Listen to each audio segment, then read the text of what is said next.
નમસ્કાર દર્શક મિત્રો, હું છું જિગ્નેશ મહેતા. ગ્રામી ન્યૂઝના ડિજિટલ પ્લેટફોર્મમાં આપનું સ્વાગત છે. એક નજર મુખ્ય સમાચાર. ઓલપાડ તાલુકાની કાર્યરત ધી સાયણ વિભાગ સહકારી ખાંડ ઉદ્યોગ મંડળી લિમિટેડ હાલ નાણાકીય વર્ષ 2023-24 માટે ઇન્કમ ટેક્સ વિભાગ તરફથી એસેસમેન્ટ કરવા અંગેની નોટિસ મળતા એક વખત ફરી ખેડૂતોમાં ચર્ચાનો માહોલ છવાઈ ગયો છે.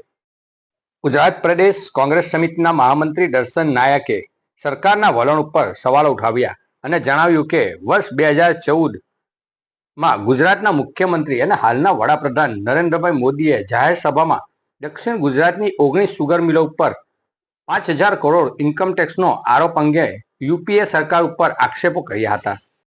તે સમયે ખેડૂતોના હિત માટે લડવાનું વચન આપનાર ભારતીય જનતા પાર્ટી 11 વર્ષથી સત્તામાં હોવા છતાં પણ આ પ્રશ્નનો હલ હજી સુધી આવ્યો નથી. દરમિયાન વર્ષ 2016-17માં જે નોટિસ આપવામાં આવી હતી ત્યારબાદ 6-7 વર્ષ દરમિયાન ઇન્કમ ટેક્સ વિભાગની કાર્યવાહી કરી ન હતી. જોકે હવે ફરી 7 વર્ષ પછી એનાલિસિસ માટે નોટિસ આવતા પ્રશ્ન ઊભો થયો છે. નાયકે જણાવ્યું કે સરકાર બે મોઢાની નીતિની વાત અપનાવવામાં આવી રહી છે. ચૂંટણી સમયે ખેડૂતો માટે કરવામાં આવેલા વાયદા માત્ર મત મેળવવાના હથિયાર પૂરતા જ રહી ગયા હોય છે. તેમણે વધુમાં ઉમેર્યું કે જ્યારે ખેડૂતોની સંસ્થાને આખરી નોટિસ અપાઈ રહી છે ત્યારે એ સ્પષ્ટ થાય છે કે સરકાર ખેડૂતોના હિતમાં ખરેખર ગંભીર નથી. આ મુદ્દે હવે રાજકીય ગરમાવો પકડે તેવી શક્યતાઓ ઊભી થઈ રહી છે અને સરકારના ખેડૂત પ્રત્યેના વલણ અંગે પણ અનેક સવાલો ઊભા થયા છે. દક્ષિણ ગુજરાતમાં 12 જેટલી સુગર ફેક્ટરીઓ આવેલી છે. હાલના પ્રધાનમંત્રીશ્રીએ 2010-11માં શેરડી પર ઇન્કમ ટેક્સ ખેડૂતોને લૂંટવામાં આવે છે આ પ્રકારના નિવેદન કરીને રાજકીય રીતે ચૂંટણીમાંનો લાભ લઈને મોટા પ્રમાણે જ્યારે ભારતીય જનતા પાર્ટીની સરકાર આવ્યા પછી ખેડૂતો, સહકારી આગેવાનો અને રાજકીય આગેવાનોની રજૂઆતના અનુસંધાનમાં એવી જાહેરાતો કરવામાં આવી હતી કે હવે પછી શેરડી ઉપર ઇન્કમ ટેક્સ નાખવામાં ન આવશે.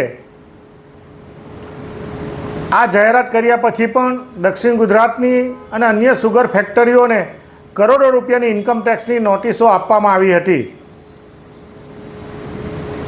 આજ દિન સુધી આ ઇન્કમ ટેક્સની નોટિસોનો કોઈપણ પ્રકારનો સુધારો કે એને બંધ કરવામાં આવી નથી. જે રીતે ભારતીય જનતા પાર્ટીના મેન્ડેટ દ્વારા પ્રમુખો અને સહકારી આગેવાનો જાહેરાતો કરે છે કે સુગર ફેક્ટરી પર કોઈપણ પ્રકારના ઇન્કમ ટેક્સ લેવામાં ન આવશે, પરંતુ અમારી 60 સુગર ફેક્ટરીમાં પણ આ જ રીતે 2007 વર્ષ પહેલાં આ જ પ્રકારની નોટિસો આવી હતી અને હાલમાં જાહેરાતો એવી કરવામાં આવી હતી કે હવે પછી આ સુગર ફેક્ટરીને નોટિસ આપવામાં ન આવશે. પરંતુ હાલમાં 2023-24ની એસેસમેન્ટ માટેની પણ હાલમાં નોટિસો આપવામાં આવી છે. દક્ષિણ ગુજરાતની બધી સુગર ફેક્ટરીમાં આજે પણ એસેસમેન્ટની અને કરોડો રૂપિયાની નોટિસોનો પ્રશ્ન આજે પણ ઊભો છે. 11 વર્ષથી ભારતીય જનતા પાર્ટીના જે મુખ્યમંત્રીશ્રીએ જાહેરાત કરી, હાલમાં પ્રધાનમંત્રી છે અને એમની સરકાર છે.